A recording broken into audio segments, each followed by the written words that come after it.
Hi guys, welcome back to my channel. I hope you're all doing well. In today's video I'm going to be talking about the top 10 books that I would repurchase if anything happened to my book collection. Touch wood. I've been wanting to do this video for a while after watching Ali over at Hardback Hoarder. Whoa, that is difficult to say. After I watched her video, and it really inspired me to think about what books I would repurchase if anything happened. Like, what if something happened to my books? Which ones would I immediately go out and repurchase, or go online and repurchase? So here we go. At number 10 is Vicious by V.E. Schwab. I love this book series so much, and we're getting a third book. I am so excited. I actually have two copies of this. This is the US cover, and then over here I have the UK editions. I also have the paperback from the UK, which is being loaned out to a friend. It's been loaned out to him for about 2 years, but never mind. This follows two characters called Victor and Eli, and for class they have the theory that people gain supernatural abilities through near-death experiences. So they do that. Eli goes first, nearly dies, and gets this ability. Victor does the same thing, but there is a falling out. 10 years later, Victor is being released from jail, and he vowed vengeance on Eli for putting him there. I love this series so much. Vengeful, chef's kiss, love it. So I would definitely repurchase this series. Vicious just sets it off just perfectly.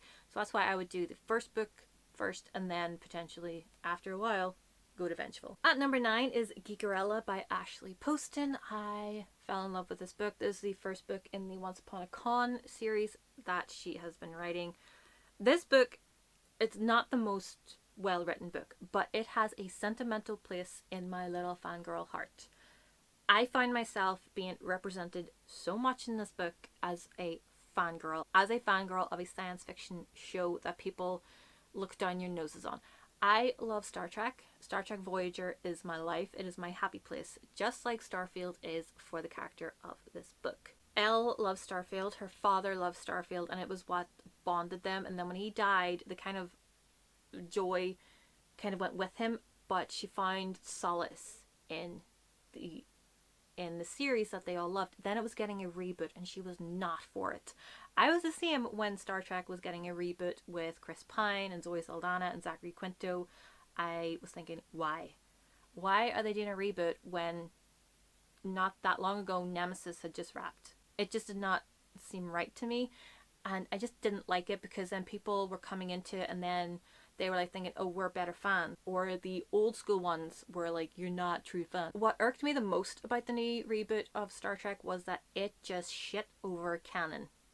It was just like, oh, okay, well, we're going to take everything that has been established and take a dump on it and just erase it. No, I was not happy about that. And then people were like, oh, Star Trek 1, Star Trek 2, Star Trek 3. I'm like, nope, that is Star Trek 11. That is Star Trek 12. That is Star Trek 13. Just like with the James Bond movies, I think that's why then the new reboots went on with Into Darkness and blah blah blah blah. Back to the book. As I said, I just found myself being represented. I really identified with all these fangirling, and then finding somebody else that can fangirl with you.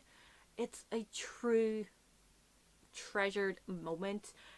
It feels like such a hallelujah moment. You hear the angels singing whenever you find somebody that you can talk to one of your most favorite things about. It is incredible, and especially when you don't get prejudiced for it. Like, nobody looks at you like, oh my god, you like that?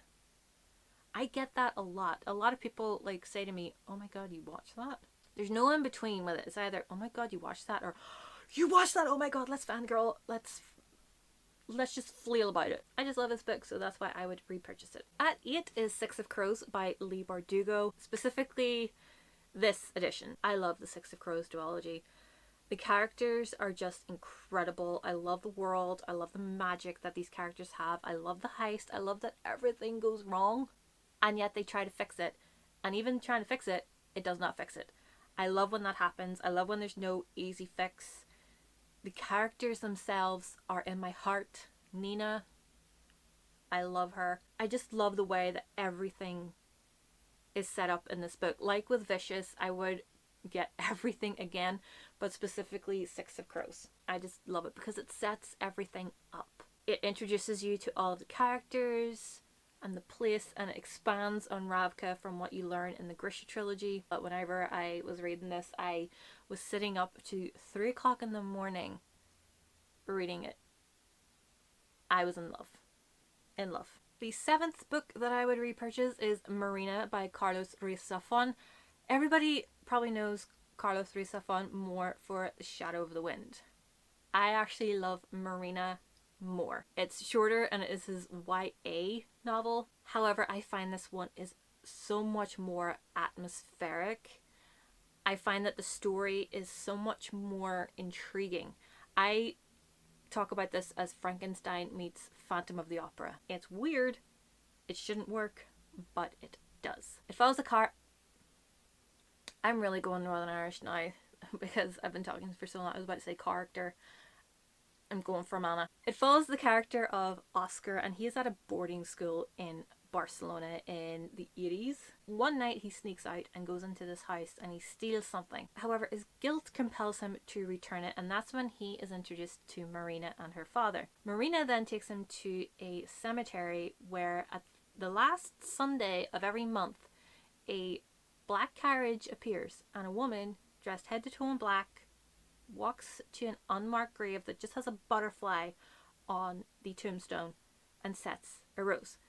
That sets them on a voyage of discovery. It brings them into like an underbelly of Barcelona. I love it. They meet so many different characters, and each character has a story to tell. Even with characters telling stories in a story, sometimes you feel bored by it. Nope, I was right there with Oscar and Marina. I was like sat on the floor going, it is just beautifully written.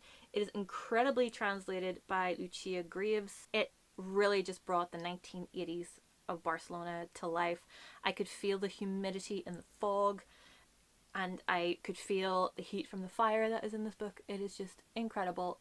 I love it. I would definitely repurchase it, and I would probably repurchase it in Spanish as well. At 6 is Swallowing the Sun by David Park, aka Mr. Park, because this was written by my English teacher in high school. I think I bought this whenever I was in first year. I'm not 100% certain, but it was definitely early on in my high school years. This follows a character called Martin, and he has come up through Belfast. He has survived the Troubles. He has raised his children well.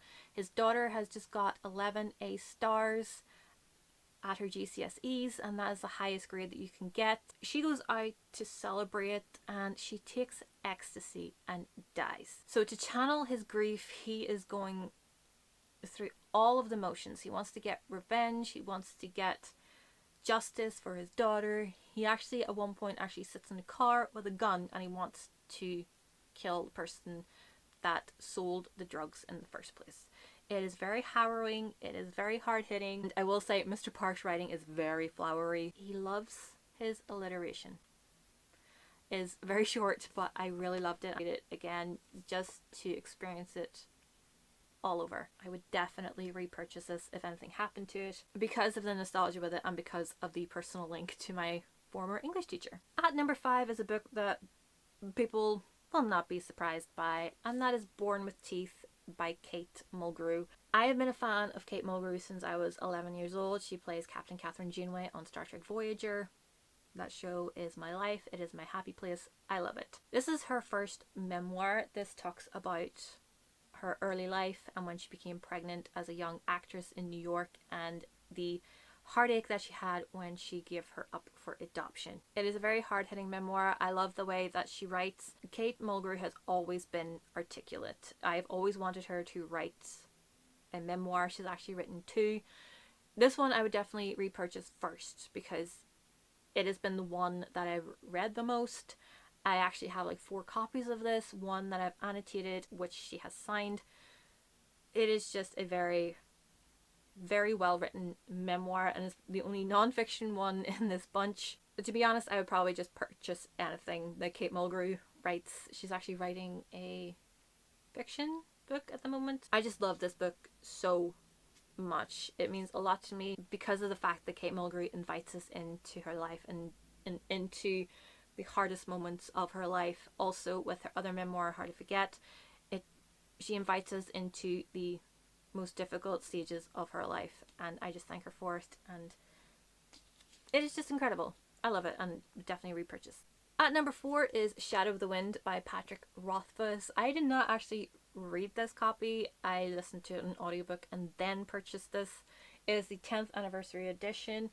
The cover is stunning. The spine is stunning. Everything about this book is stunning. You have like these letters on the inside, the end pages, and red spray edges. This book follows the character of Kvothe, who is the King Killer. It's part of the King Killer Chronicles, and he is telling his story to the chronicler. It starts from his early life when he's like a part of a traveling circus, traveling performers. Then he goes to this infamous school for magic, for sympathy, and he learns all about that. He is incredibly smart. He is incredibly intelligent. It is a beast of a book. This follows like him through years like 1 through to like 16. You think that it would be quite boring, but it is not. The audiobook is incredible. Rupert Degas does an incredible job with it. It had me listening to it all the time. I did not want to put it down. It's just so good. I know a lot of people struggle with this. They actually DNF it quite often because they find it boring. I did not find it boring one bit.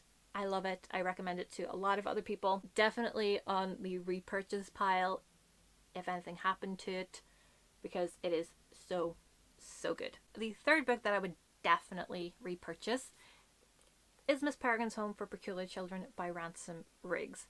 This is probably one of the books that I can say influenced my reading tastes. I read this book about 4 or 5 years ago, basically just before the movie came out. I was in the cinema watching something else. I saw the poster for Miss Peregrine's Home for Peculiar Children. I saw Eva Green standing there as Miss Peregrine. It intrigued me. After going to the cinema, I think we went to Waterstones, and then I saw the book sitting there, the trilogy. So I bought the first book thinking, alright, I'll get it and then see what it's about. Fell in love with it. I love this whole series. It follows this character called Jacob, and he finds out about this world of people called peculiars. He finds out that his grandfather was a peculiar, and during World War II he spent time on an island called Cairnholm in the middle of the Irish Sea off of Wales. After his grandfather dies brutally, while he's cleaning his house, he finds a message saying, go to this place. That's where he finds Miss Peregrine and her home for peculiar children. What I love about this book is that it has photographs within it. Ransom Riggs, one of his hobbies is to collect photographs that have not been photoshopped or doctored in any way. He finds them at flea markets, and he wrote this whole story around these photographs. It is one of my favorite books of all time. It's one of my favorite series of all time. I love Miss Peregrine.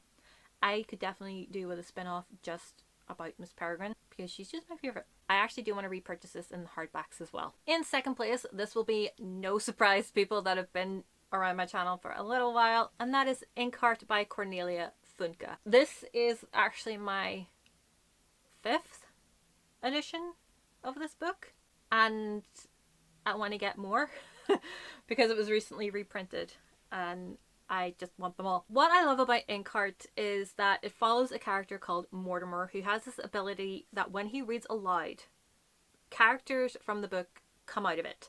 However, to balance everything, the amount of characters that come out, the amount of people have to go in.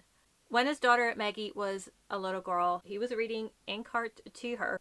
As he was reading it, 3 characters came out and his wife and the 2 cats went in. That's not what makes me love this book so much. What I love is that Cornelia Funke has this way of writing about readers that is incredible. The characters in this book all love reading.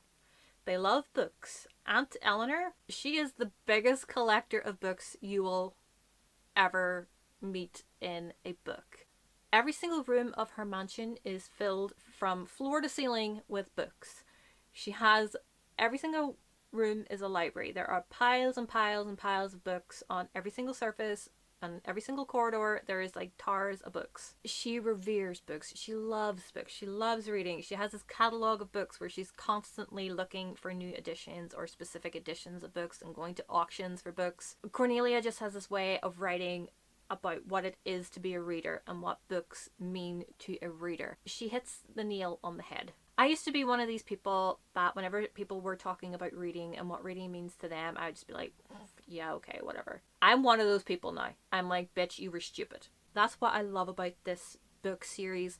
I love the characters. I love the way that Cornelia writes and the way it's translated, because I think it's originally written in German. It's a beautifully written story.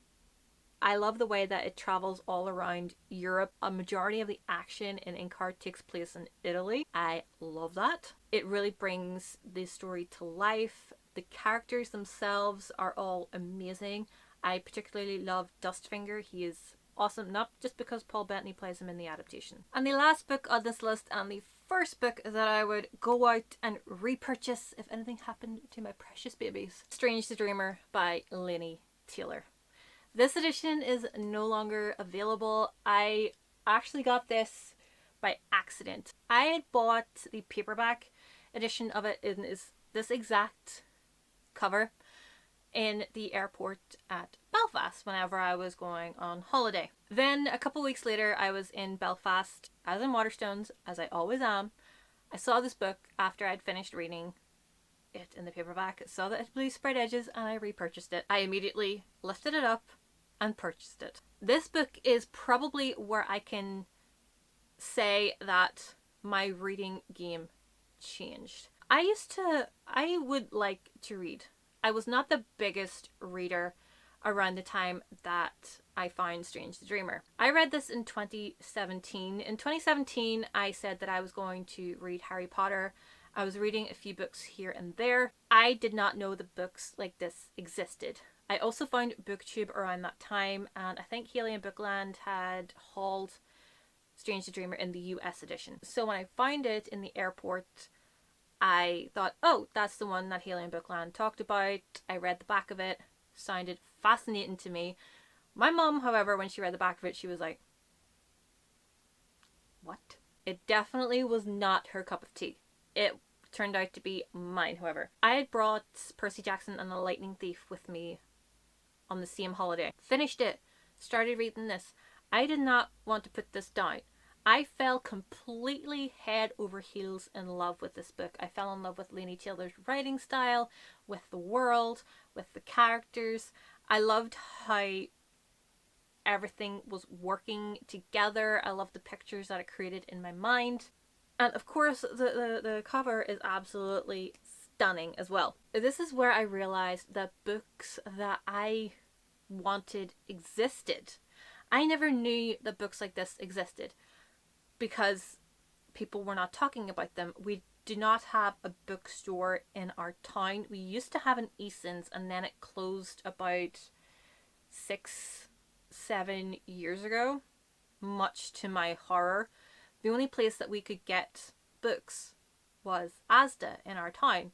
And even then, it was only like a handful of books every 2 weeks. And they were all adult romances or crime thrillers. Not my cup of tea. Around this time is when I knew the books that I wanted existed. And so this is where my reading tastes really grew, and this is where I really realized what books I wanted to read. As a result of all of that, this is probably why I would repurchase this book first, because it means so much to me, because it really awoke the reader in me, because, as I said, books that I wanted to read existed. It just means so much to me. That's why it is at the top of this list. So there you have it, guys. Those are the top 10 books that I would repurchase if anything happened to my books. Touch wood. Let me know in the comments down below what books you would repurchase if anything happened to them. Thank you guys so much for watching. Subscribe if you haven't already, and I will see you in my next video. Bye!